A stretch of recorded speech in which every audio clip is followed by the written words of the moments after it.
All right. Good morning, amazing people. My name is Dawn Stone. I'm the Director of Community Engagement and Equity Initiatives here at the Center for Nonprofit Management.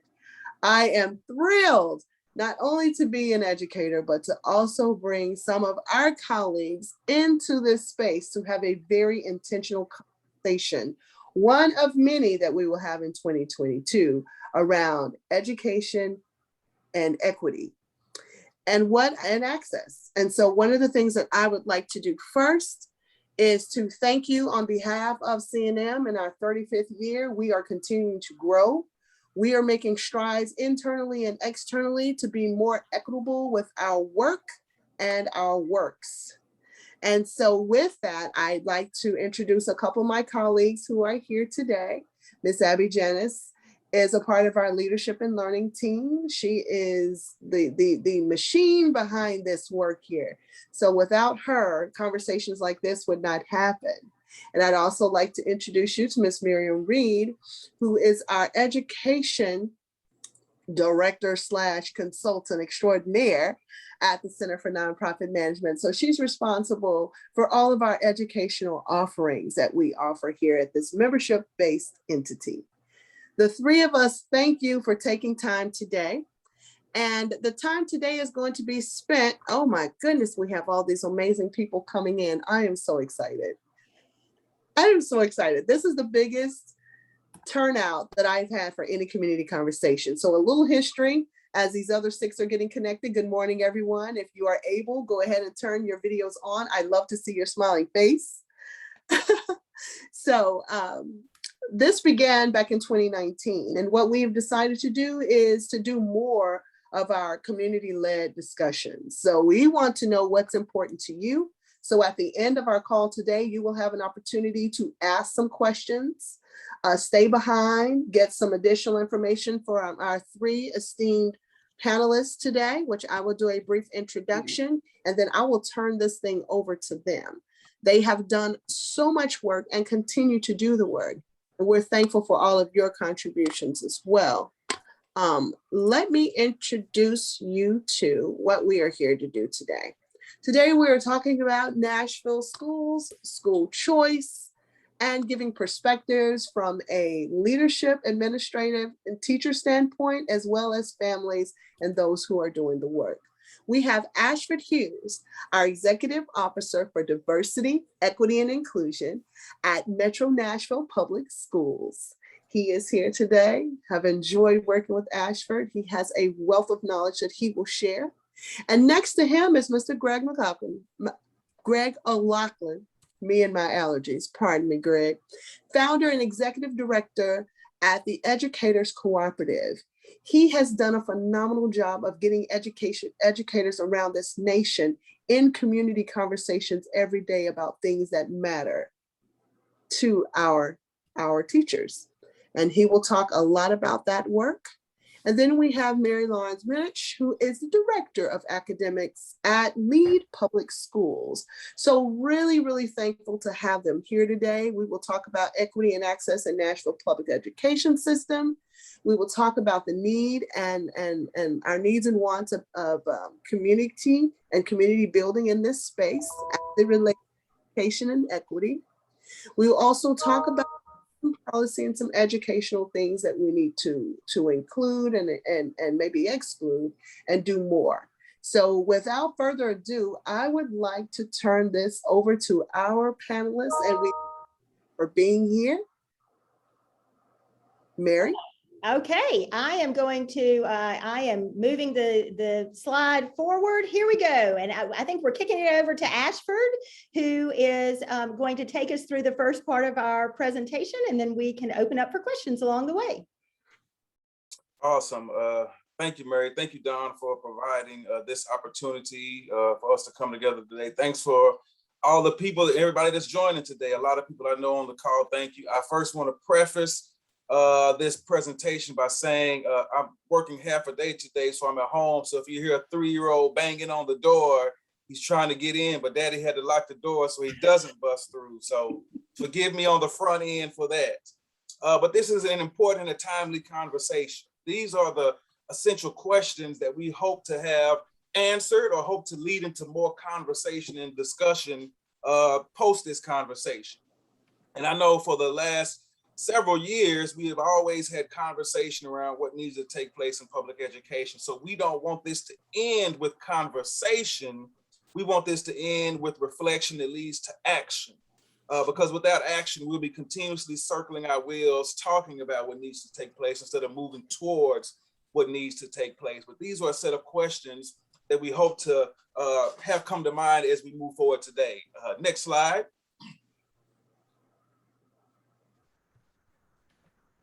Are you controlling the slide, Mary? I am controlling the slide and I'm trying to make it move forward, but for whatever reason, there it goes.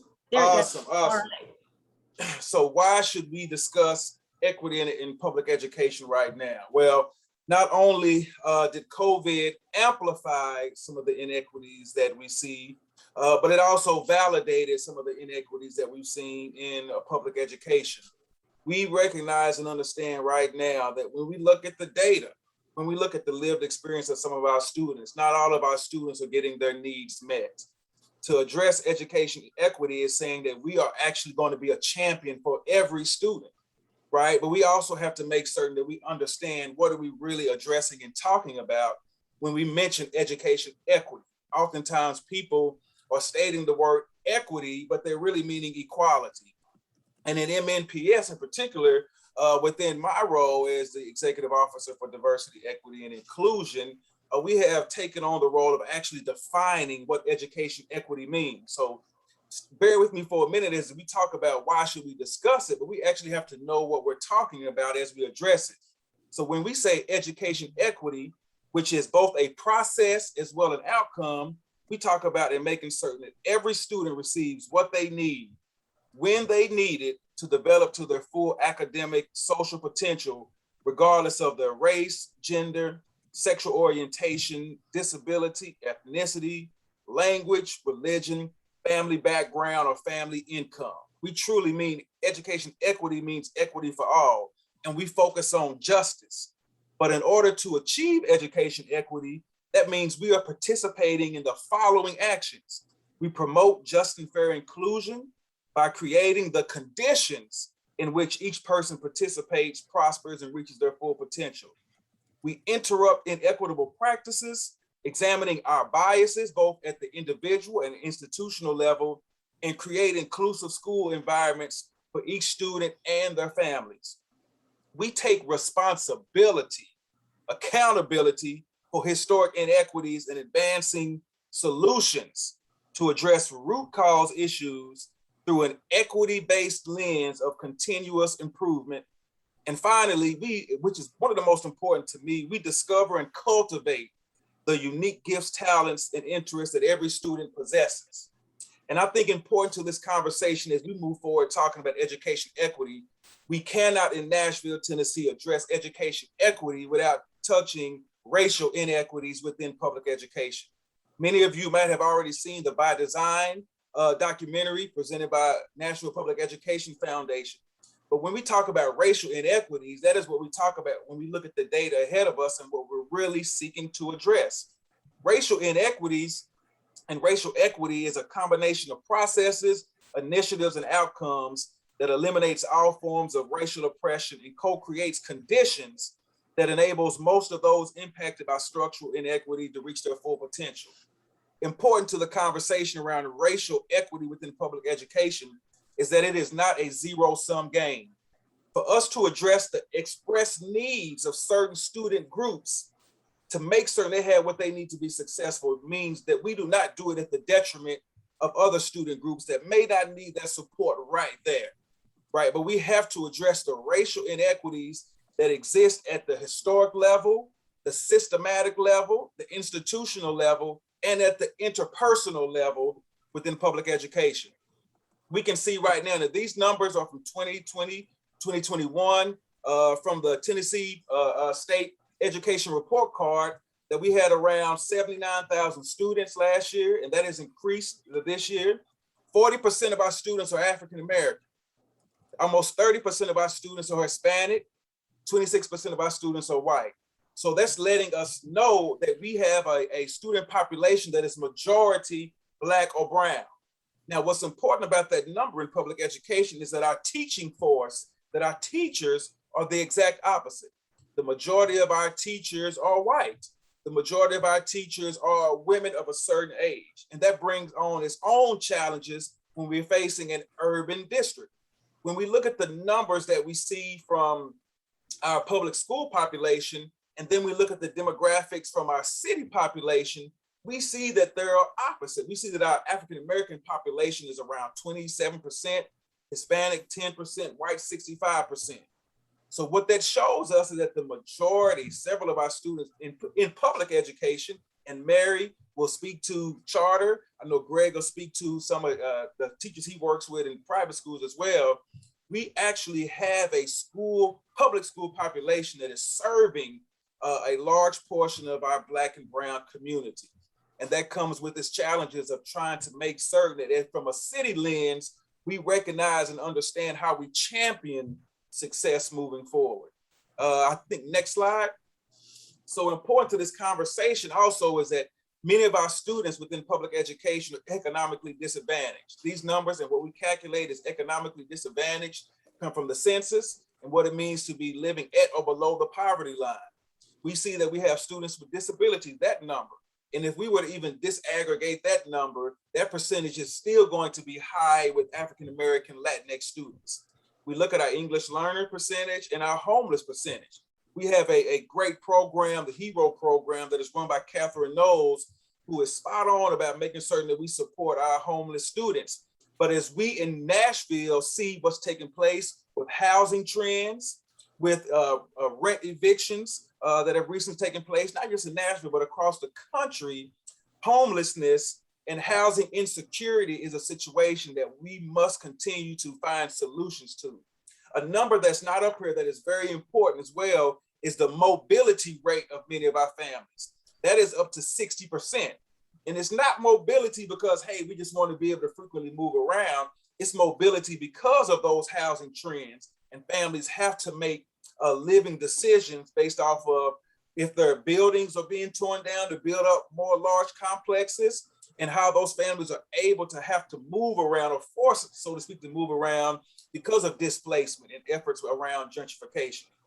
So there are a lot of these demographics, things and trends that we must know about to make certain that we are moving the needle forward.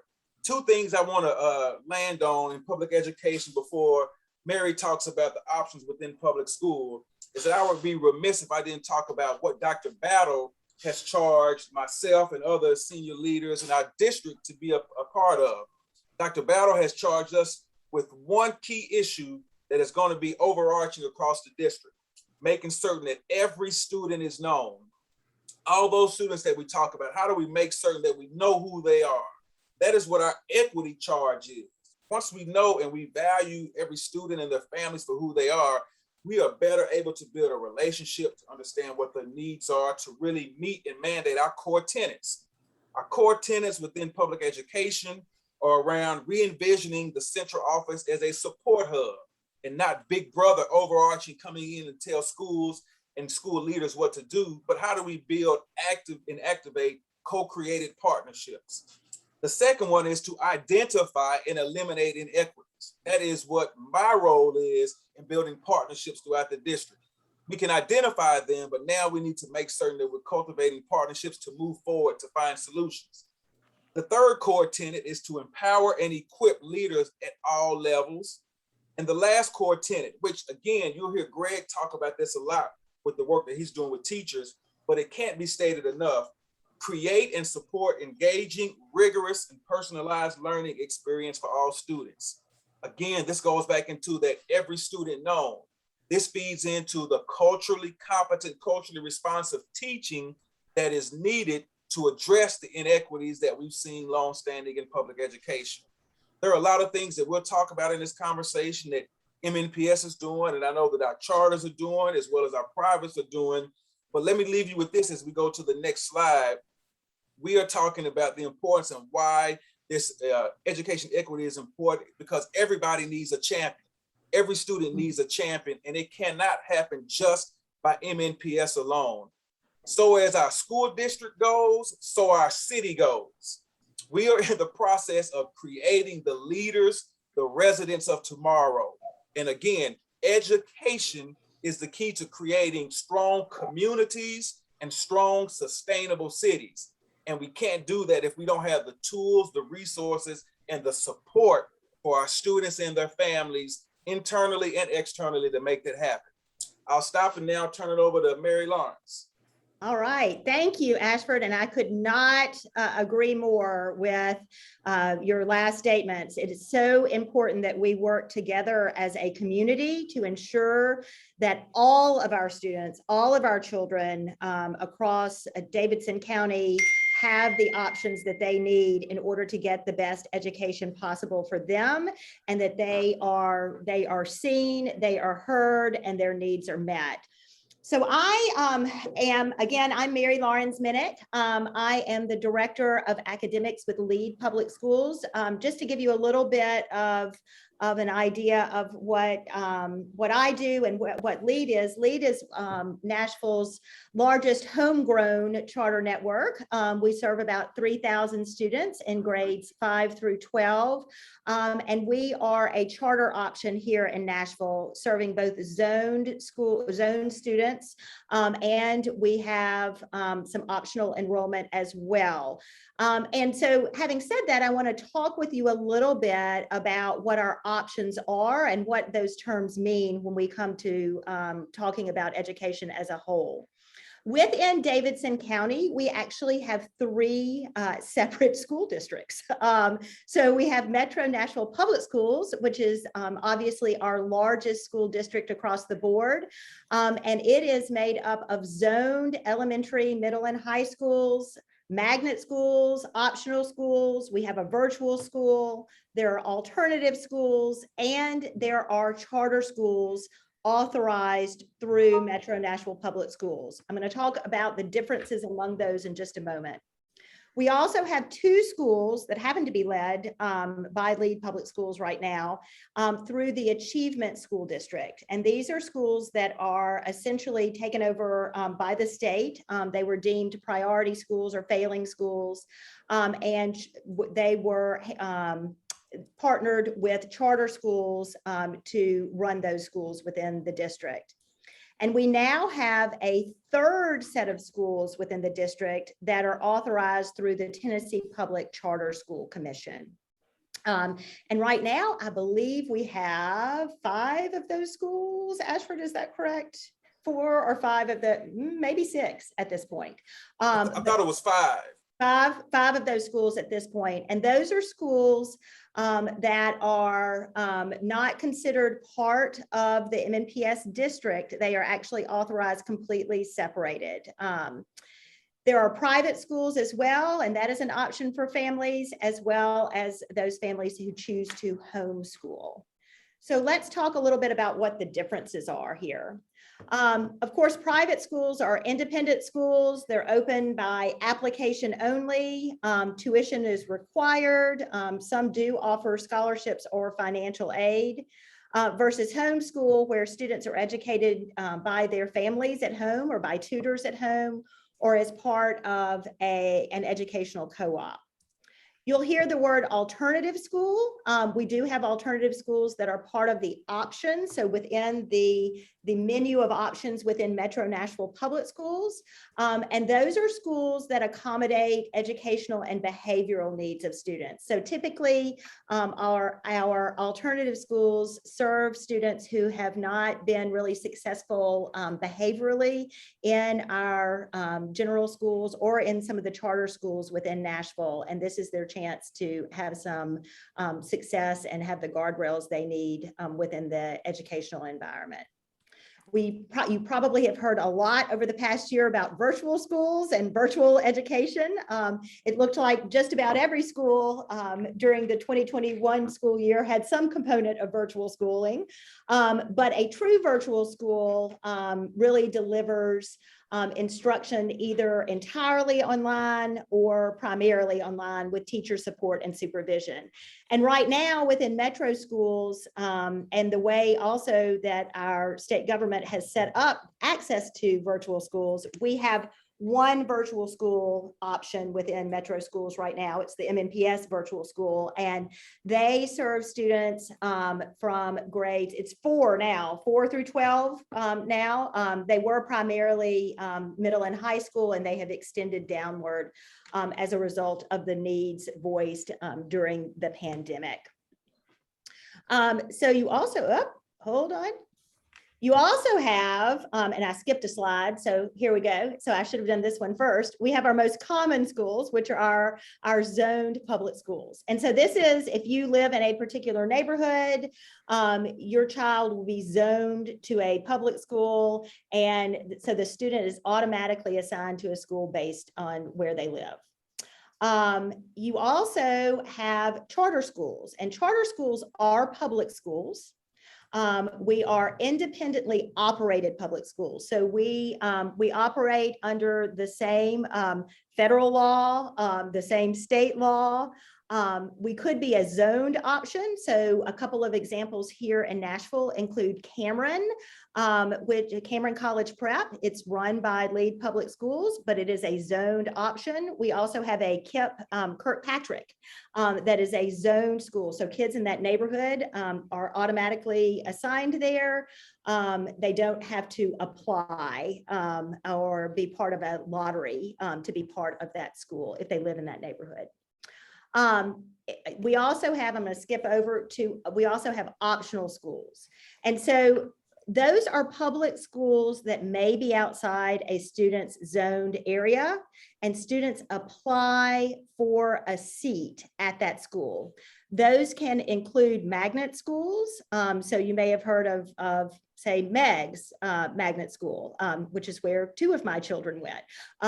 Or you could look at one of the academies. At the academy at Opry Mills is where I had one of my children go, and I have another child who attended Nashville Big Picture. Those are all schools to which students may apply. They are selected through a lottery process, and then we have some of our zone schools that may just have extra seats, and those are provided through a lottery process as well. And Ashford's going to talk a little bit more about that as we move forward. I also want to point out that I've used the word authorized when I talk about charter schools, or you typically hear that word. So MNPS is the authorizer for multiple charter schools. I'm going to go off the top of my head and say 36, maybe a few here or there and change. How's that? And these are schools that have applied to operate within the district. The school board has approved that application, and then they grant that charter, and then the Office of Charter Schools within Metro Nashville Public Schools oversees what is happening within those schools, their academic progress, compliance needs, and basically the school performance as well. All right, so I'm going to skip forward. And so that leads us to the bigger question of which students. We have all these options within the district. So it leads us to the bigger question of which students get to engage in school choice. And, I think I just answered, I just mentioned in my conversation here that I have 2 children, I have 2 stepchildren. All 4 of them have been in choice schools within Metro Nashville Public Schools. 2 of my kids attended zoned schools first before going into choice schools. So which students get to attend, and who gets to take advantage of all of the different really great options we have across Davidson County? And the question, or the answer to that, is really, it depends. And there are lots of factors that influence school choice, like knowledge of the application process, knowledge of the choices that are even out there. It is always amazing to me how many people don't know what exists within the district. Access to technology, and one of the biggest ones of those is access to transportation. And this is a conversation that has been going on actually for years. as early as probably 2009, I actually served on a committee within Metro to discuss how we can better serve our students and how we can allow students more transportation options across the district. There are some schools that require particular test scores or particular grades. There's access that families may have to funding for transportation, for those things that may not be provided to them. And then there's also that family capacity for flexibility. And again, that can really impact a family's ability to make particular choices for their students. And Ashford, I'm going to kick this back to you to ask you a little bit about, or to talk a little bit about the application process within Nashville and the work that you do around ensuring our students have equitable access to those options. Absolutely. And just to quantify as well, so my role within the district is kind of twofold. One, I serve as the chief DEI officer working in that space, and I also supervise our school options team. So that's the team that makes certain we run our school lottery. So there's a lot going on. And as we talk about, reimagining a lot throughout the district, that also means we're taking a look at all the processes around school options. And are we truly a school choice, a district of choice, right? I think about the phrase from Winston Churchill that said, never let a crisis go to waste. And I think now is a time we look at COVID and we say, what do we need to be changing? But currently the process exists this way. Every family has an opportunity at the beginning of February. We have a lottery process. Families are able to go online, mnps.org/apply school options, and you'll find a way to apply. Families can right now choose up to 7 particular school choices they want to go to and number them by the priority that they would like their child to get into. A lottery is run and presented at the beginning of March. Throughout that process, families, whether you live in North Nashville, whether you live in the Southeast, you can choose one of our optional school choices. Of the 139 schools that we have, and we also have, outside of the 139, we have around 28 charter schools. But within that 139 traditional schools that we have, around 85, 88 are optional school choices to choose from. The schools that we are not within our lottery process are what we consider specialty schools.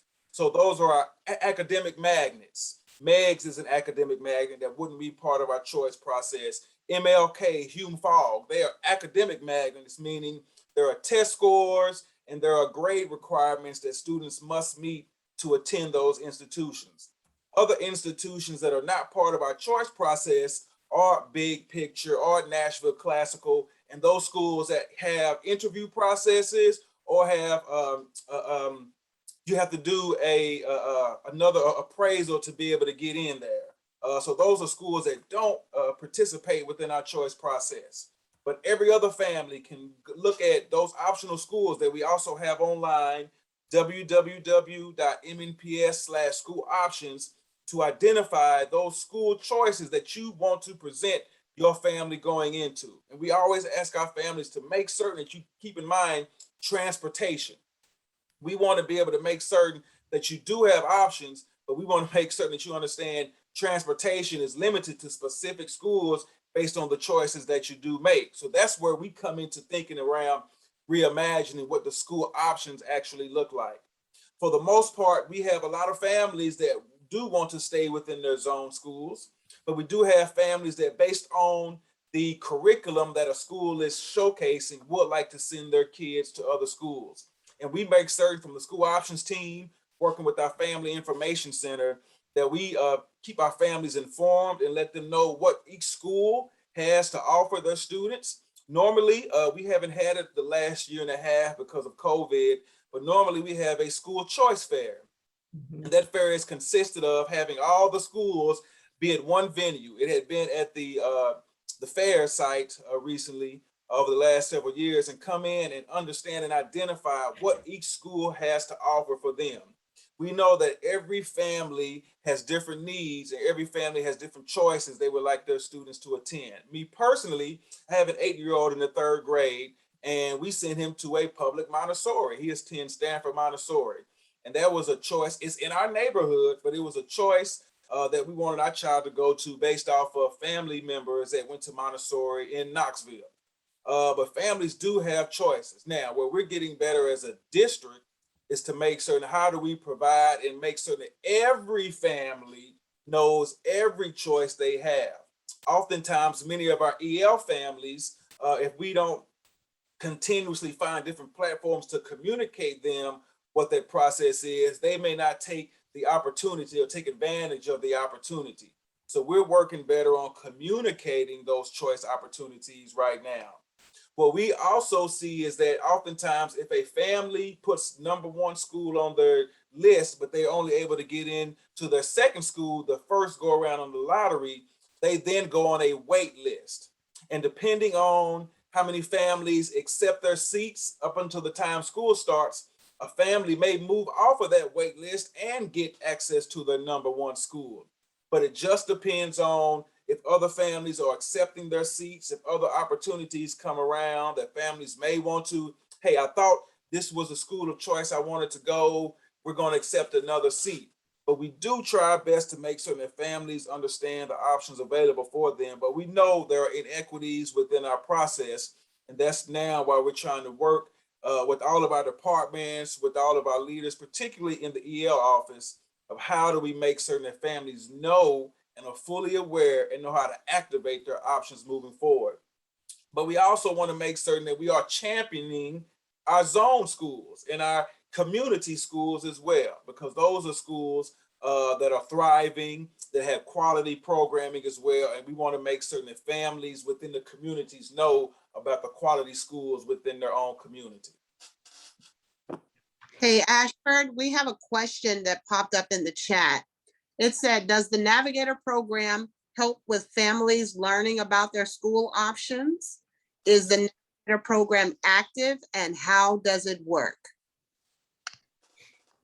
2 questions. Yes, the Navigator program is active. Currently, unless the student or the family bring up a question around school options, I'm not certain that it is expressly focusing on telling families about school choice. What the Navigator program began with was an opportunity for a leader within that school building to check up on the student and the family outside of school hours, not just focusing on the academics, but how are the and what are the non-academic support needs that a family may be constituting. Now, again, we have 139 different schools. We have 139 leaders at 139 that lead 139 different ways potentially.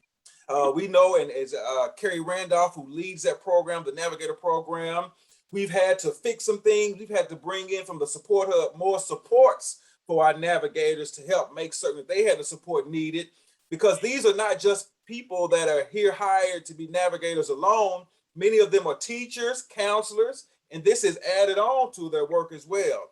But Dr. Battle, our teachers, our family thought it was important, particularly during the COVID space, that we just checked up on our families and students to say, how are you doing? What's going on? What support do you need internally within academics, but also might you need support social emotionally? Might your family need some type of support? So that's what the Navigator program has been traditionally utilized for this last 1.5 years, going on 2 years. But we definitely, if there's a question that comes up from their family around choice, we definitely make certain that our principals and those building leaders understand the process. And if not, they come to me in my office so we can provide them any information needed to present to families.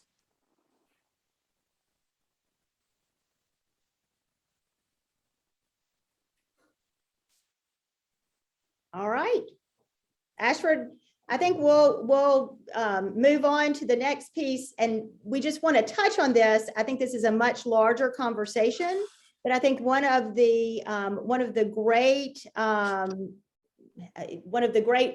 emphasis, or some of the great emphasis that we're seeing a need for this year, in particular is looking at our students' access to literacy and our students' abilities to read. And this is why I'm glad Melissa is on here with us from Bookham, who is a great partner across with organizations across the city and looking at literacy and equity.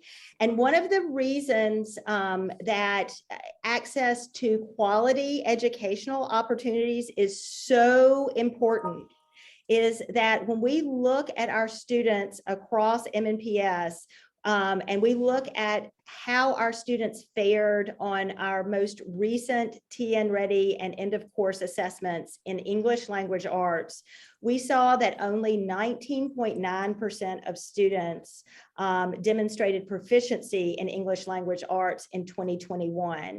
And if we compare that to the state, we're still looking at only about 30% of our students across the state demonstrating grade level literacy. I pulled this information from the Tennessee State report card. So you can Google, if you Google state report card, you will absolutely find access to information about every school across the state as well as school districts. Even more concerning is that 32.2% of our students scored significantly below grade level in English language arts. And we know that if our students really can't read, it impacts them for the rest of their lives. So we do want to continue that conversation a little bit more, but we do know also that access to school choice and access to meeting the unique needs of our students it's both a challenge and an opportunity across the district for all of our schools, charter, general, magnet, however they may be structured. Ashford, is there anything else you want to talk about? Yeah, I'm gonna give a little bit of commentary real quick with these numbers and where we are. So if anybody has come familiar with me in public education since I've been here the last 2 years, equity in literacy. Literacy is, for me, the equity imperative that we must solve immediately within public education. It is the gateway to liberation of minds for young people. It is the gateway to deconstruct the school to prison pipeline. Some may also say that math and access to quality math instruction also is that gateway. But for me, literacy is vitally important. There is not a day that I don't champion literacy. That's why I was proud to serve on the United Way's steering committee for the Blueprint for Childhood Success in Literacy with Elandro and other people on there. I want to make certain, as we look at these numbers unfortunately haven't changed. I think what I try and what MNPS and what we're trying to do with is not just look at the data as a set of decibel points, but let's look at and let's humanize the data. So we put the Jimmys and the Johns and the Kims and the Carries behind these numbers so that we can see what that actually means. These numbers are grotesque. When I look at these numbers, I think about at the height of Reconstruction, before Blacks were able to actually legally read, and at Reconstruction, when those laws were overturned, it was at the height of African Americans being able to read. I fast forward to 2021, when we have every amenity known to mankind, and we're seeing these numbers, that should make us all cringe. But it also, again, we have to humanize what that change looks like. That's why we have in MNPS taken on a literacy reimagined program to really look at ways that we can not only help support kids reading, but what do we need to do to support families, also an effort to help students read, right? It cannot be just on teachers alone, but it has to be a community effort. That is why, again, I pinpoint to Greg and what EdCo is doing. But when we look at these literacy numbers and what we're working on now within MNPS, how are we making certain that students are reading culturally responsive, culturally inclusive material? We recognize, and the data shows this, that when students read stories, read content that factors in their self-identity, their ethnicity, they're more likely to engage and be a part of the process in learning to read. That is why K through pre-K programs are vitally important for student success in reading. There is not a day that I don't read to my sons, both from morning to night. And they know within our house, if you don't have a book or if you don't start your own library young, then daddy's going to have an issue with that. And that is the mentality that we have to take. But that culturally responsive curriculum to make certain that students are reading books that look and project them vitally important. We're working with librarians right now across the district and look to work with libraries across the county as now they're opening into championing those books and those efforts. We have organizations like Project Lit that are championing those processes. But we need to make certain that we look beyond just the decibel points and humanize the data to make certain that we are supporting families, supporting educators with the understanding of how to infuse culturally responsive content in classroom that matches the scope and sequence of state law, but also can showcase and highlight the inclusiveness of reading materials so that students that are Black or brown, that are young women that recognize themselves as LGBTQ can see themselves in the content and can find ways to make reading fun, to make reading something they can gravitate towards. And I'll stop there, Mary. That's my TED Talk on literacy, because I get so amped up about literacy because it's vitally important. Absolutely. And, you know, Ashford, one of the things that we have done here at LEAD over the past year is that we are actually starting this year is we are implementing new reading curricula in both our high school and middle school. And those were chosen based on all of the attributes you just discussed. We wanted to make sure that we were giving our students both windows and mirrors. So mirrors to mirrors as far as text goes, where they can see themselves, windows into other cultures, things that they may not experience in their daily lives, but to which they ultimately can relate. And one of the ways that we went about choosing that curriculum is not only engaging our teachers in that discussion of what that should look like, but our students and our families. So it was important to us that our families know that they can be represented in the literature that we are using when we are teaching our students, and all of our families. We serve a large number of English learners at LEAD, and it was important that we reach out to them in their home languages as well, so that they knew what is happening, what their kids are learning, and then how they can be a part of that. So all of those pieces are so very important as we look at where we're going. The other thing I would really like to highlight in this conversation is that we have fifth graders that have come into our middle schools this year that have missed really pivotal pieces of instruction as they were online for a year in fourth grade and then for part of third grade as well. And while I think we all did the absolute best we could, we all pivoted, we all put forth all the effort that we could possibly put forth in ensuring that our children have had really strong and quality education during the time of the pandemic.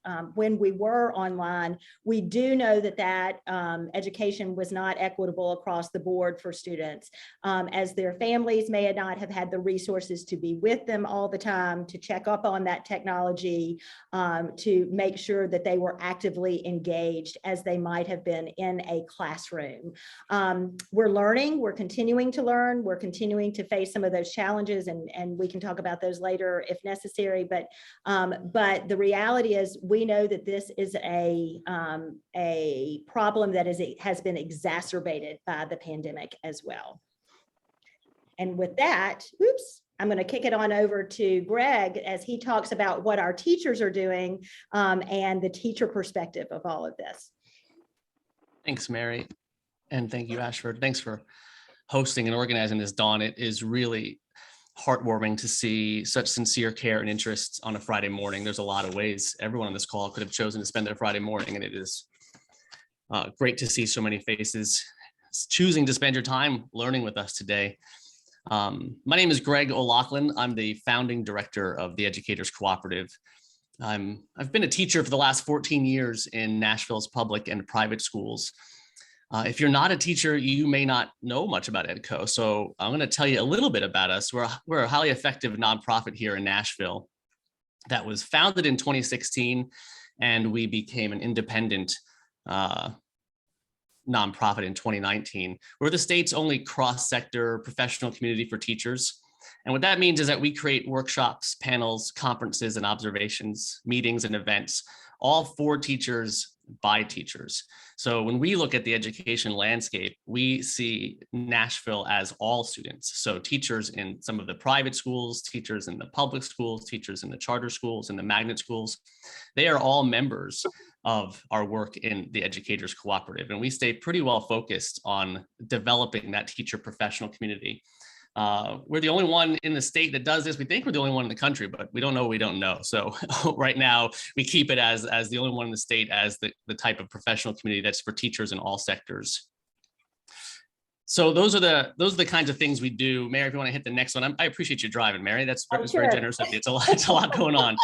So what we do is host professional development opportunities throughout the year that orient the assets and experiences of teachers in a manner that is fruitful for collaboration, partnership, planning, and community building. And that sounds pretty reasonable. When we look at it as compared to traditional professional development model, so much training is rooted in what we call a deficit mindset, meaning the system identifies what deficits a teacher has and then provides an asset. Maybe it's a training, maybe that's a video or a book or workshop. That's reasonable, and we absolutely need that in many areas.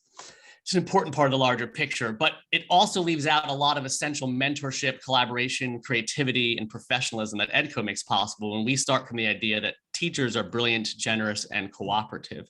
So we design our programming, workshops, and supports from the starting point that teachers in all settings have access to a fuller array of professional community and support. So it's kind of a different model of looking at how teachers are needed. And you can hit the next one there. So yeah, we've been around for a while. For the last 6 years, we've offered a whole lot of different trainings. You can probably just slide through trying to get all fancy with the animations, but it's I overworked it. 2018, we hosted since 2018 200 teachers for a day-long kind of an education hackathon or an education unconference. We do that at Warner Elementary. Teachers from all sectors come together to share, collaborate, and create solutions to instructional dilemmas. 2019, we hosted the first 2-day conference. About almost 100 teachers gathered with members of the community to share the innovations and solutions teachers are co-creating between schools and between sectors so that no good idea gets stuck in any one place. Throughout 2020 and 2021, we hosted an extraordinary effort, the only teacher-facing response to the needs provided, created by the COVID crisis. We organized and facilitated hundreds of hours of workshops where teachers could collaborate with one another, as well as with local professors, artists, and community leaders. Participants in that work reported that it was a key factor in their decision to stay in the classroom this year. And then for the last 6 years, we've hosted the city's only week-long professional development training with the clear goal of the development of leadership from the classroom. Nearly 200 teachers have attended that workshop and continue to meet regularly online and through person. And then finally, and perhaps most relevant to our conversation today, it's the past 3 years, we've hosted public, open, teacher-facilitated anti-racist teaching workshops. We've been lucky enough to work with folks such as Dr. Ansley Erickson, Dr. Gloria Latson-Billings, Dr. James Lowen, Jose Luis Vilson, our very own Ashford Hughes here, all working together in small groups for this work in our classrooms. Yeah. So our own teachers. Bye. Okay, I don't know if there's a question or not. I'm having a hard time. Our own teachers expressed the need for some more direct support in this arena in the work of becoming more anti-racist. So we started to collaborate and developed a couple of book clubs and study groups, which evolved into some regular conversations and eventually into our panel series. After a couple of years of our study groups working with such books as It Won't Be Easy, Making the Unequal Metropolis, For White Folks Teaching the Hood, some of our Black members expressed a desire to take our learning and action a step further. We met to discuss a good path forward. And the basic sentiment expressed was, if we keep asking our members to open their books to chapter 1, we can't be surprised when we don't make it any further than chapter 1. And if we want to keep growing and pushing, we have to do more. So that led to our first series of guest speakers back in 2019 that helped us examine the ways in which not being racist in our classrooms is wholly different than being anti-racist in our classrooms. From there, we developed a series of workshops and panels that I mentioned earlier, where we invite nationally recognized speakers to work with small groups of teachers to address their specific as well as their global concerns. I'll drop information in the chat in a bit, but we have one coming up next weekend as well. We'd like to invite everyone to. We host a series of open calls for the last 12 months. We have hosted an open study group, open to everyone in the community, that's focused on identifying elements of white supremacy culture, as well as its antidotes that are available to us in our classrooms and within the discretionary power we hold as teachers. For the 2020-2021 school year, we hosted that open call every Tuesday. It's now moved to the last Tuesday of every month. Using some shared texts, podcasts, and video clips to anchor our conversations, we discuss the ways in which white supremacy culture manifests itself in our own practices, in our own hearts and classrooms, as well as in the schools and systems in which we work, and then work to derive and create antidotes to change that and those practices. We then moved on. I don't know if the next one is the next one to go to. Let's see. There we go. Yeah. We then moved on to our anti-racist teaching, learning, and leading classroom panel series. So for the past few years, we started in person in 2019 with Chiquita Patterson and Dr. Mona Ivy Soto for our first workshop on anti-racist teaching. And then you probably heard about that virus for a while. So we moved everything virtually for a bit, where we focused on providing teachers with facilitation and support to grow a community of growth around these issues. We have been fortunate to work with some folks. We started off in July 2020 with a panel addressing the history and impact of Nashville segregation with Dr. Ansley Erickson, Jose Luis Wilson, and School Board Chair Christian Buggs. We then moved on to the legacy of white flight in our schools, the curriculum and our texts with Dr. James Lowen, sadly just passed away. He's the best-selling author of the book Lies My Teacher Told Me. It's an excellent book we highly recommend. Local minister Alois Freeman and Dr. Ricky Gibbs. Most recently, we hosted a discussion on critical race theory in education with Dr. Gloria Latson-Billings, Dr. Ronnie Ellington, and Ashford Hughes. Dr. Gloria Latson-Billings is the founding philosopher around culturally responsive pedagogy in the classroom, and I was starstruck the entire time. I faked it. It looks like I'm wearing the same shirt on that one there, but that's beside the point. It was quite a special experience to spend time.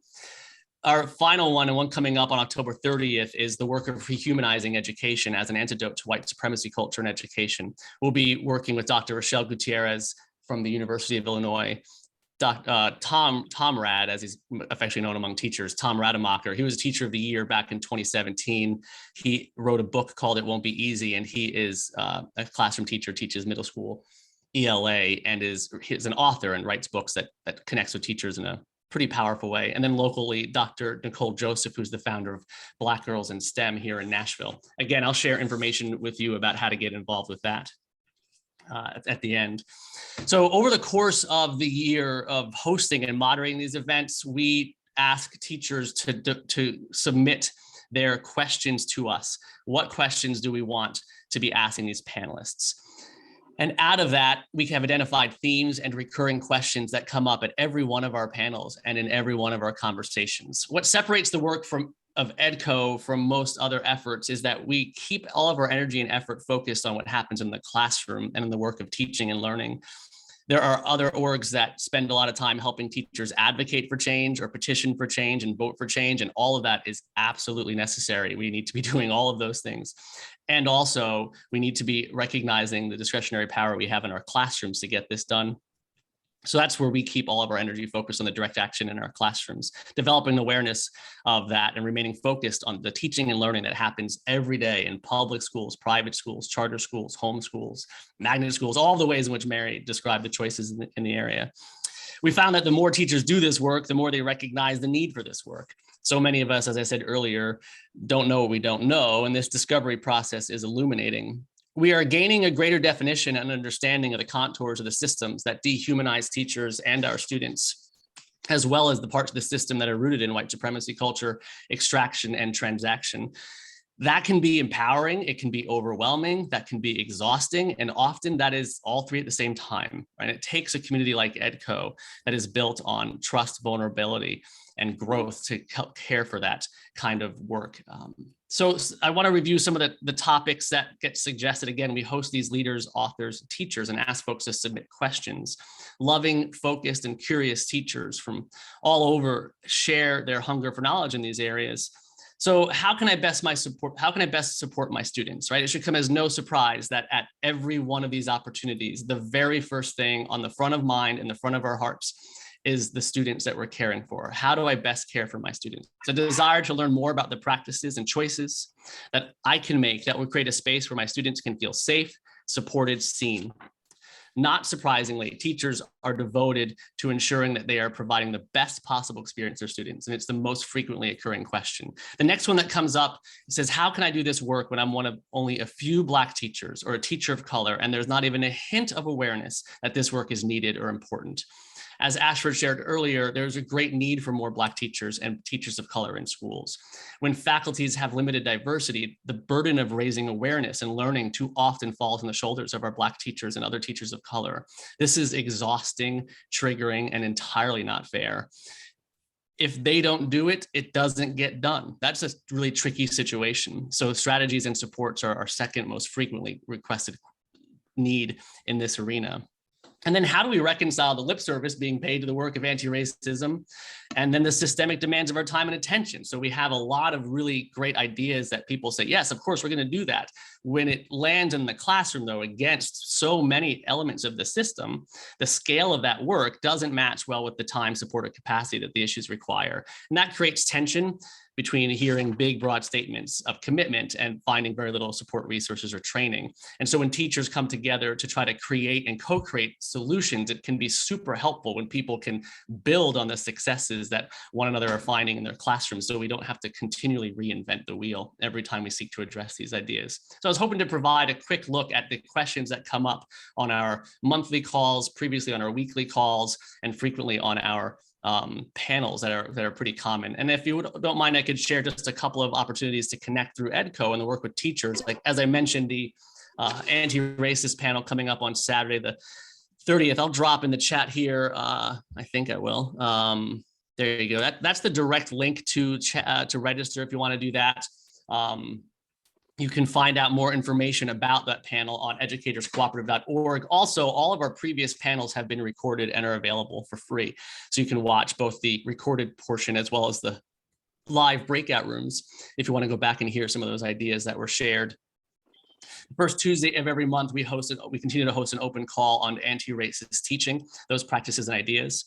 And then the last Tuesday of every month, we host a call exclusively for Black teachers and teachers of color, so they can continue to build on the successes and not have to start at square one every time we seek to make progress in these areas. So it'll tell you on that registration that it's free for teachers and $75 for non-teachers. If you're on this call, you can go ahead and accept you're learning and teaching. So please feel free to register without having to pay. I'm grateful for the way in which you've all committed your time today to learn more about this. I think that's about what I've prepared to share from the perspective of teachers and our work over the many years addressing these ideas. I appreciate the time and opportunity to share that with you all. Greg, before I talk about taking action and what does that look like, I do want to pinpoint for everybody here watching 2 key points about education equity, regardless of what school you're in, public, charter, private. Education equity begins first and foremost at 2 places. It begins first with that classroom teacher, and one of the most important places to begin with that principal. If that principal is not bought into the practices, the processes, they will not drive equitable principles throughout that school building. If the educator isn't versed in equitable practices within that classroom, that equity will not be a lived experience. My role within the district, I am 5 steps away from a classroom. I work with educators to help create the conditions, to support them in creating the conditions. But if they don't take it and actually apply it, implement it, then we're going to be sitting here in another 30 years asking what took place, right? Equity begins with that classroom teacher and with that school principal, right? And the buy-in from the school leaders at the highest level, from my purpose, Dr. Battle on down, the head of the charter authority on down. But that's why organizations like Greg's are vitally important, because also within the district, we talk about one book study does not make you an equity leader.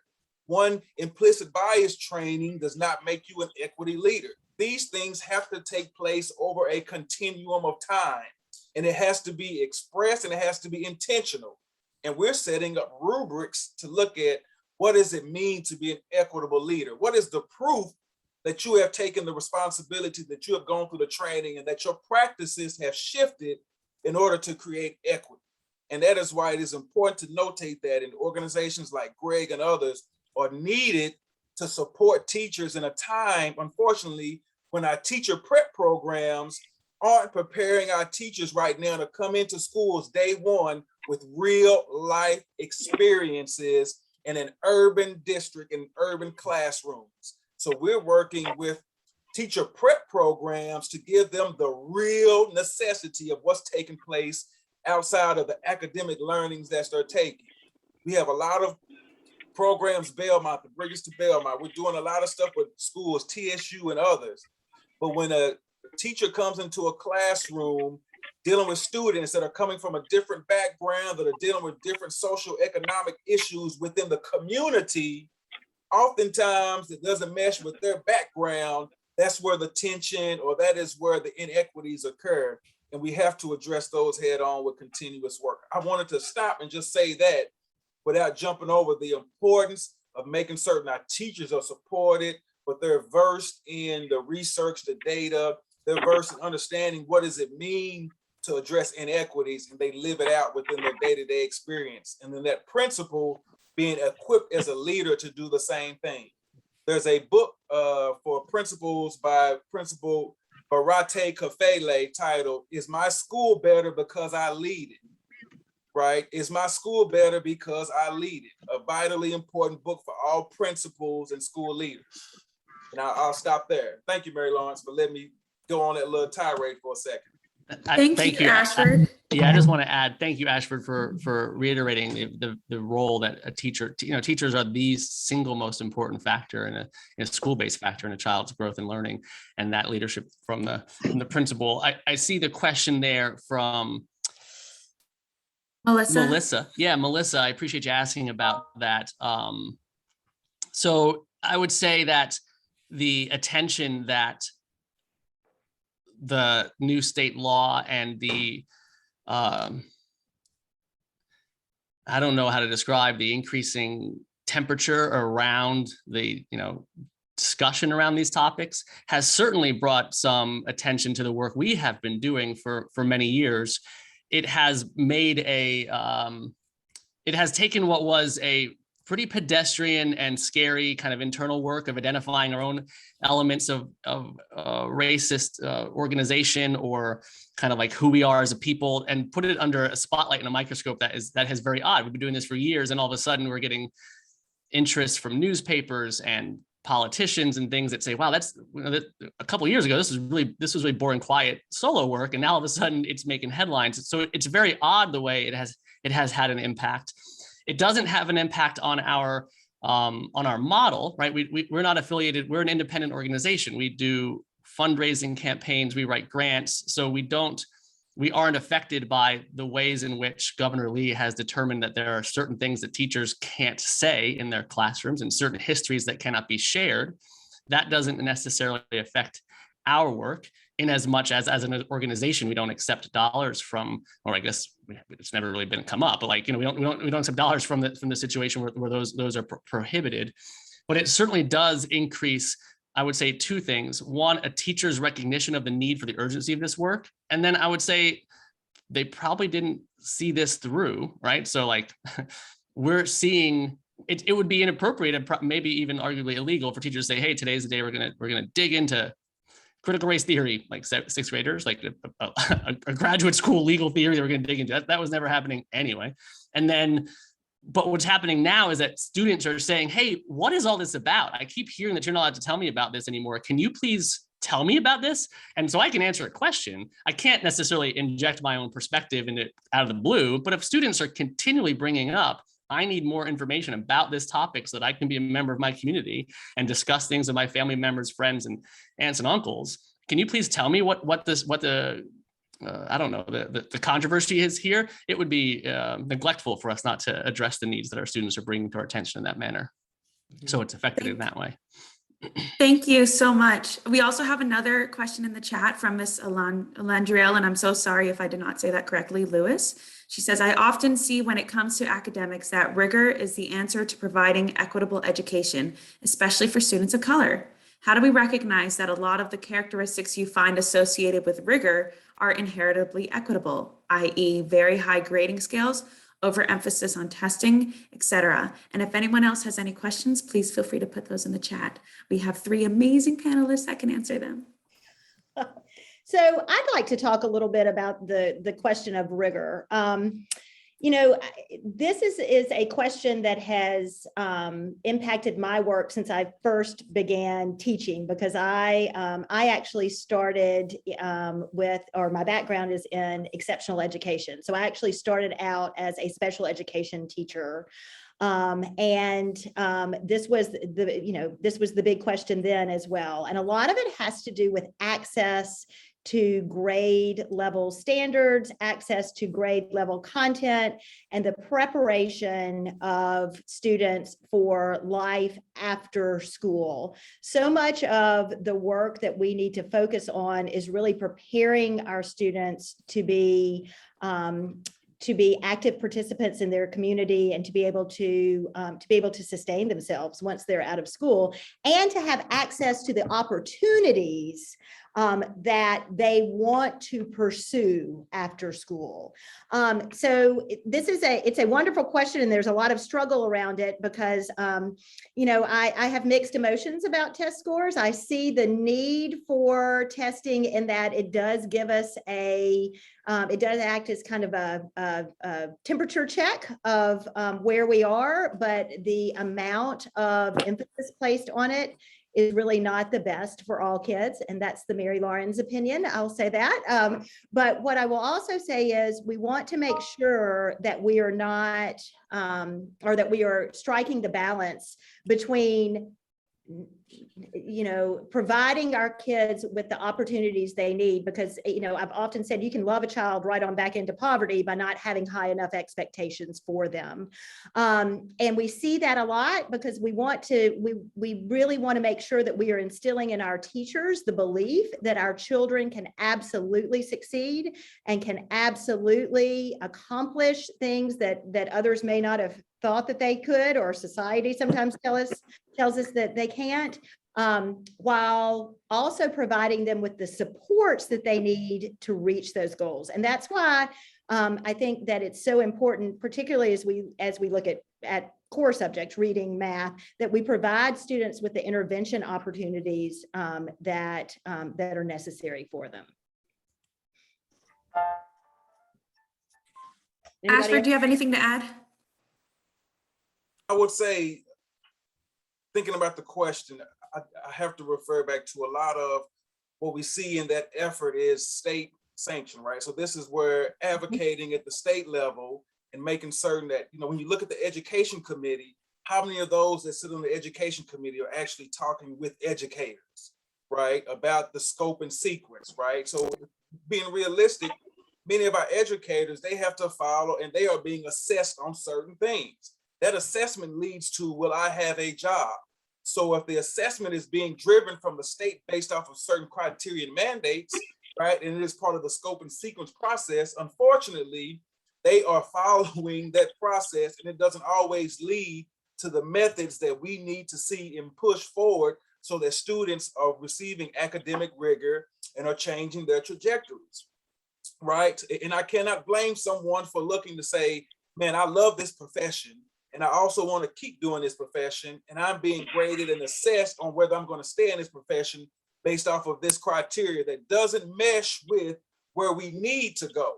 So that is where the advocacy at the state level, the district level, the federal level come into play, is how are we making certain that those that make education decisions are talking to educators, are talking to families, and are making decisions not based on what one political criteria is looking to instill, but based on what's best for children. My office leads with the mantra, fixing justice, not kids. And I think this is an opportunity for us as we again reimagine that we look at what are the state assessments? What is the state criteria around rigor and curriculum? Who is sitting on the curriculum committees at the state? That is important. If you look at the last appointments, those that have been appointed to the curriculum committee, and you look at their views on diverse communities, it doesn't bode well for us having rigorous, culturally responsive content in the classroom. These are things that we have to look at and not just point to say, the school district isn't doing this, y'all just need to do better on your own. Bringing it all around the circle, I think there are ways that we can continue to follow the scope and sequence that the state authorizes us to do, but we also can provide opportunities for teachers to use different kind of course content to make certain that we have a student voice mechanism where students can give insight and reflection on how did this book or what would you like to read to help you analyze things differently. That's number one. And I think we can support teachers by continuously giving them the PD training necessary to make certain they understand providing different rigorous content is not going against this fake law that is really not about what it says. It doesn't say CRT in the law. It's basically a political ploy focused on the 2020-2024 election that has been put in place. It has nothing to do with what actually is being taught in the classroom. And we just tell educators, keep teaching history, and we as a district will support you, right? Just keep teaching. Where it becomes difficult is if an educator goes against that scope and sequence and is kind of utilizing their own, hey, this is what I believe, and that's where they might get in trouble.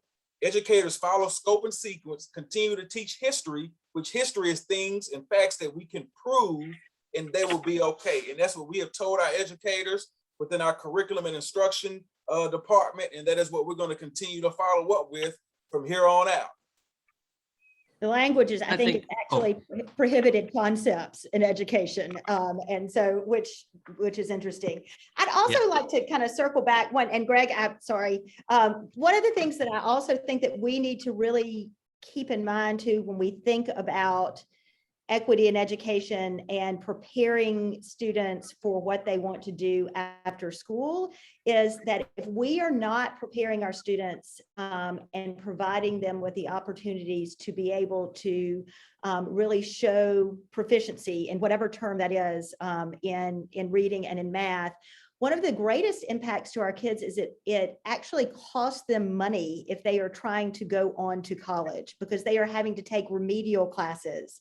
And even if they're using or accessing some of the scholarship opportunities that are available to them, if they have not had the kind of instruction that they need and have not been given the opportunity to progress in the way and to and have been grown in the way they need to grow, they go back, they take those remedial classes, and it puts them behind and discourages a lot of our kids. And so, so one of the things that I think that we really have this really moral obligation to do is to make sure that we are preparing our students to pursue their dreams and to be able to go forward how they would like to once they graduate. I think that's about what I was about to say, Mary. I think that maybe with different words in answer to your original question, Alandria, like, I think it's a difficult question to answer before we can answer the question, what does the city or what does the state think education is for?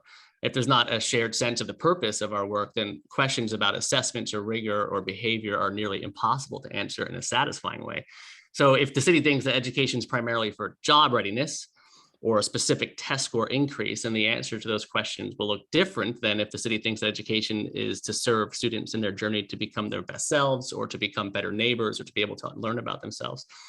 And answers to questions like that require large community engagement, and that might look like what we're doing here this morning, which is good, but it's difficult to pull out like one little piece of the Jenga thing and say, like, what about this piece? Like, well, that piece doesn't do anything. It's a larger game we're playing. There's a much bigger system involved, and pulling that one out and poking at that one specifically leaves out a greater deal of the context that is necessary to come up with satisfying answers to those questions as well. So I think that's a part of it. That's part of it. Panelists, what a wonderful answer to this question. Ashford, would you like to dive into how to take action in this conversation further? Certainly. So as we've talked today, there are many different things that we can do. First, I think as a city, as a nonprofit leaders, as business leaders, we have to come to first the recognition within our organizations that public education, that education in general is important to the growth and the development of our community. It's important to the growth and development of the sustainability of the regional economy that we have. And it is important to just having great human beings live amongst us. I think also to that internal piece is that we have to make certain that we champion, if we have a student in public education at a charter school or private school, that as individuals, we are going to make certain that we put as much vigor and we care about our neighbor's child and their access to education as much as we do with our child. I think that is imperative as Nashvillians, that we must take on that mantra moving forward.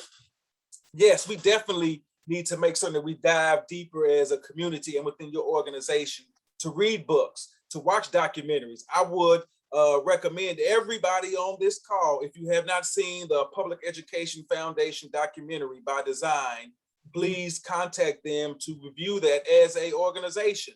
What that documentary does is give you, and it's a brief documentary, but it's well put together, that gives you documented history, empirical data about how some of the root cause inequities that we see. It talks about how from 1954, the decision of Brown versus Board of Education, to 1998, Nashville was still in court order to integrate public education.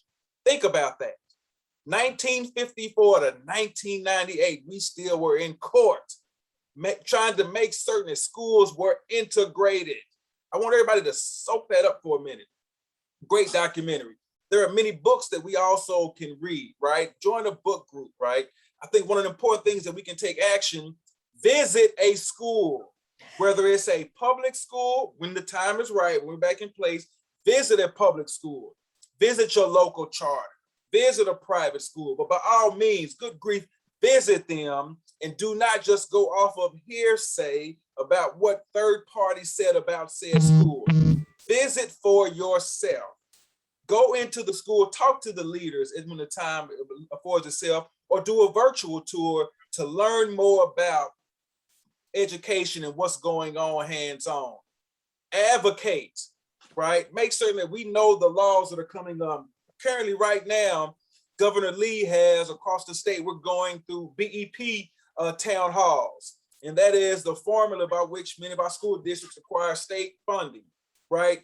Nashville is woefully inadequate in the amount of funds that we receive from the state.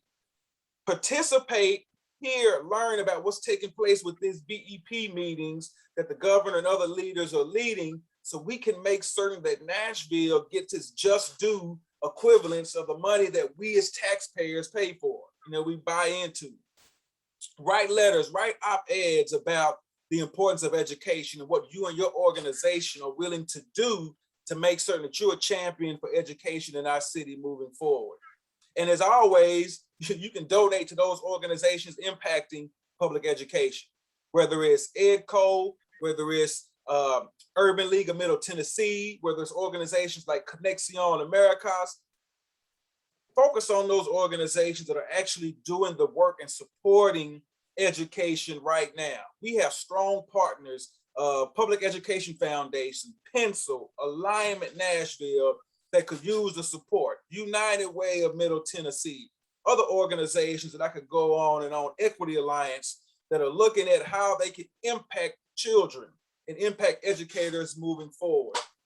I think what we all need to do is get a grip of, let's look through the eyes of these children and figure out ways that we can humanize what's going on and could take an approach to do something different, doing things differently beyond just the talk, right? We have to put action forward right now. And it's important, again, as we talk about reimagining and not letting this COVID space that we're coming out of going back to normal. Normal was not working for that 70% most of Black and brown students that are in our schools right now. Normal was not working for some of our low-income white students either, right? So we have to make certain that we're doing things differently to support equity, which means, again, making certain that every student has what they need when they need it to be successful. And I think now more than ever, the school districts are calling on local people to say, how can you help be a champion for children moving forward? And I think our call to action is to support, to visit, to amplify, to educate, and to amplify these student voices so that we can understand what they're going through to make certain that they have what they need to be successful. So we look forward to you coming in at certain points in time to visit and to be a part of this movement as we do lead towards how do we create equity moving forward.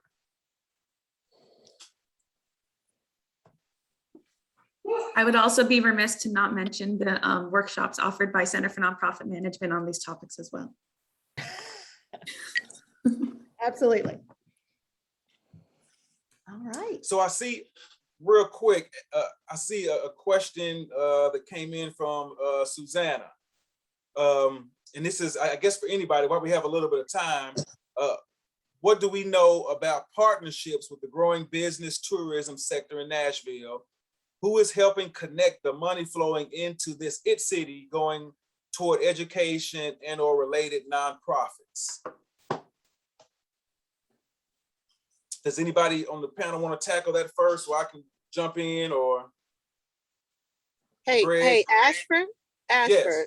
I'd like to just tip my hat a bit, because the question about how do we do the dance, this was one of the reasons why I wanted to do a educational equity and education session and start having these conversations on a regular basis, because as a membership-based organization, we are in relationships with funders, sponsors, and agencies. And a lot of times, and I know since I've been in this position, I can help coordinate and match make often. I love that. We just had the DHS 2Gen grant that was out there. Through our sustainability community conversation, I was able to get a social justice investor aligned with 4 agencies that were on that call. And then I at CNM are working with our transportation and one of our other community sustainability entities on writing op-ed. So exactly what you're saying is what needs to happen, and to be more intentional. So I'll be more than happy, Ashford and others on this call, to be a point person. If there's funds that you heard about or think you might need to find out about, let me know, because I can go and have those conversations. And my goal is for us to have a large collaborative that addresses equity, specifically within education, within the next 12 months. And so I would like to be a part of that conversation. I have time, so I can go and talk to the funders. I actually like that part of my work. So add me to the conversation, to the mix. That's it. Thanks, Ashford. So to answer Susanna's question a little bit, I know that over the past couple of months, we had the great investment that Mayor Cooper and the city gave to public education this last budget cycle.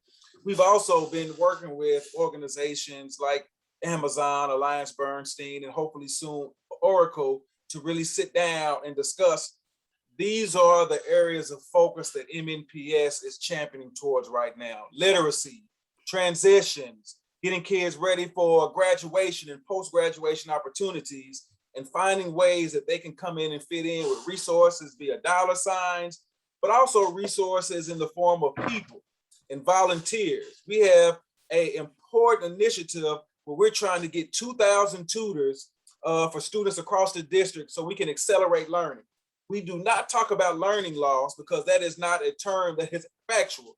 Students didn't lose. Students did not, when we're not able to accelerate learning during the time that they were in school. So we had that they were virtual instead of in school.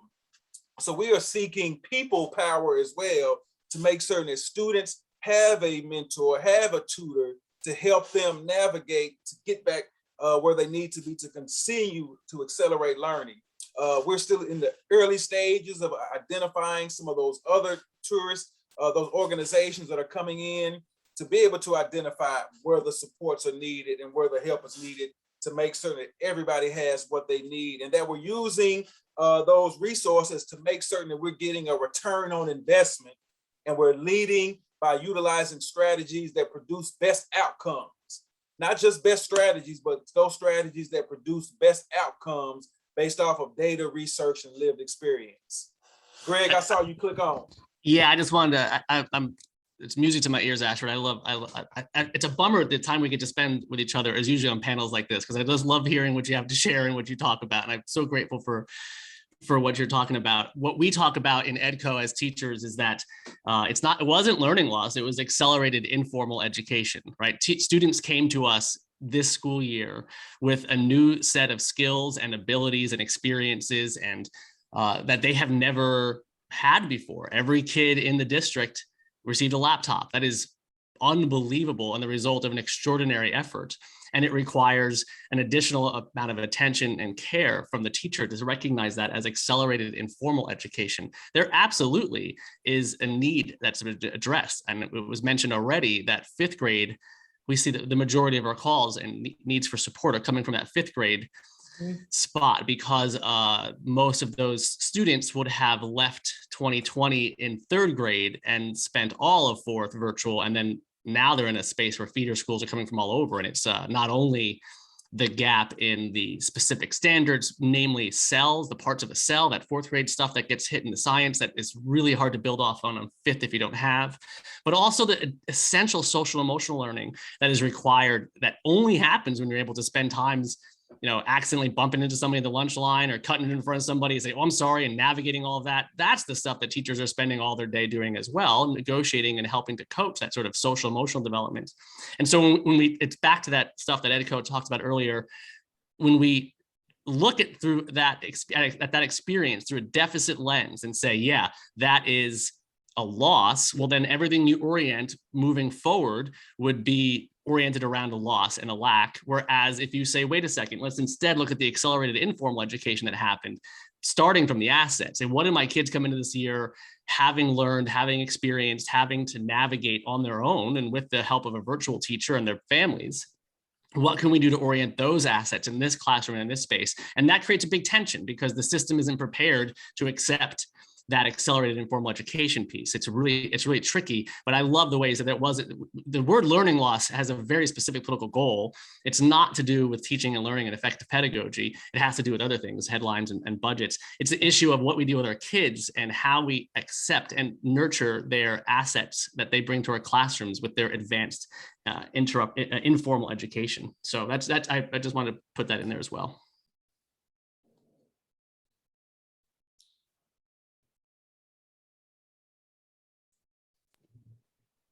Well, we have had a wonderful day today. Those of you who are on this call, our contact information is in the chat. Abby, I'm going to ask you to run and do something real quick. Next week, we have this is so amazing. I'm so touched. I love this. And my apologies for having an empty chair, but my son, I have an autistic son, so he has to go to therapy. So education is top of mind for me every single day. And having an exceptional son who now can make sentences, I'm a proud parent. So I thank you, Mary. I thank you, Ashford. And I thank you, Greg, for standing in the way of equity and all the constructs that prevent us from doing our work as educators around education for our students, for our teachers, for our administrators, and for our community at large. Abby, if you don't mind, could you drop the link to the community conversation that's going to take place next Thursday? We have a community conversation where we are doing deep dives. So when we talk about education as it relates to our Native and Indigenous people, as it relates to our Black and Brown people, as it relates to our Asian and our what I call all world. Next year, you will start seeing us as CNM after 35 years take a deep lens into education and then an affinity group. So we will take a deep dive into education as it impacts our Native and Indigenous people on next week. So I want to invite all of you there. It is a virtual event. And if you can make it, it's 9 to 3, pop in when you need to. But we have representation from members across multiple nations that are leading these discussions. I also want to advocate for Greg's work. Please sign up for that. I am happy to be a participant of Greg's work, and he is teaching me as a leader in higher education. And all the work that is done at the pre-K level up through 12 is imperative for us moving forward. So go ahead and sign up.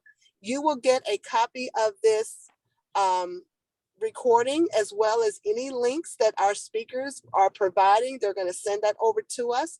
You will get that email from Abby Janice here within the next 48 business hours. So the latest you will get it is Monday, but we want to make sure you come back. And I would like to turn it over to the three of you. If there are any final words, we will go ahead and wrap this thing up. And if some of you, we have time, if you'd like to stay on after we close out to ask some one-on-one questions of our speakers, you are more than inclined to do that. So let's go ahead and close out in a formal way and in a loving way. Mary, Ashford, and Greg, any last words before I stop the recording and allow people to go back to their work? And thank you all for being here as well. I would think the last thing I want to say is just thank you. I appreciate you as community members coming to the table to engage in this work. I appreciate the opportunity for conversation. It is always amazing to me how many people are not aware of what actually takes place within our schools, how they work, how the system works across the district, and the number of choices that are available to our students. So thank you all, and I am always happy to answer questions. My information is here on this last slide, and I would look forward to continuing any conversation with any of you. And I just, again, thank everybody for being on. I think we still have work to do, but I think it's going to take a collaborative citywide effort. It can't just be on the school system alone to eradicate some of the inequities that we see at the city level that oftentimes happen to matriculate within our schools. So it has to be a citywide, comprehensive approach to make certain that we address inequities all over. But again, with the express understanding, as our education system goes, so does our city, taking that into consideration about the way that we move forward next in setting the table where all the entities in the city are working towards similar goals to make certain that our kids have critical thinking, are ready for life, have life skills in order to enhance their quality of life. So looking forward to working with you all as we move to action beyond just conversation here in the near future. Yeah, I'll just reiterate that as well. A great sense of gratitude to all of you for spending the time today. I think that the lesson that I learned from our teachers and us working together of what are we doing that's not just chapter one? What are we doing that's not just naming the fact that we know there's a problem? What can we point to that is, oh, well, there is action that I am taking? And oftentimes that is uncomfortable, that is scary, and it requires a great deal of vulnerability. And all of those things are made less painful when you do them together with a community of people who are willing to take those steps. So that's the most important part, is that it is really important that you read the books and that you watch the movies and that you spend time learning. And then chapter 2 looks different and feels different and is pretty scary. So we work together to keep making this progress. And I'll never not have a chance to have the mic and say, teachers are amazing. And that's really, we're doing this work. So thank you for that. Thank you all so very much. You are all helping me do my work as a citizen, as a parent, and as a peer. So I am honored. And at this time, we will stop the recording. And those of you who would like to stay and stick around, and we'll keep our speakers on a little later. The rest of you, I will see you soon. Set up meetings with me. Do what you need. My email's there, my phone number. We'll see you soon. And I'm going to stop the recording.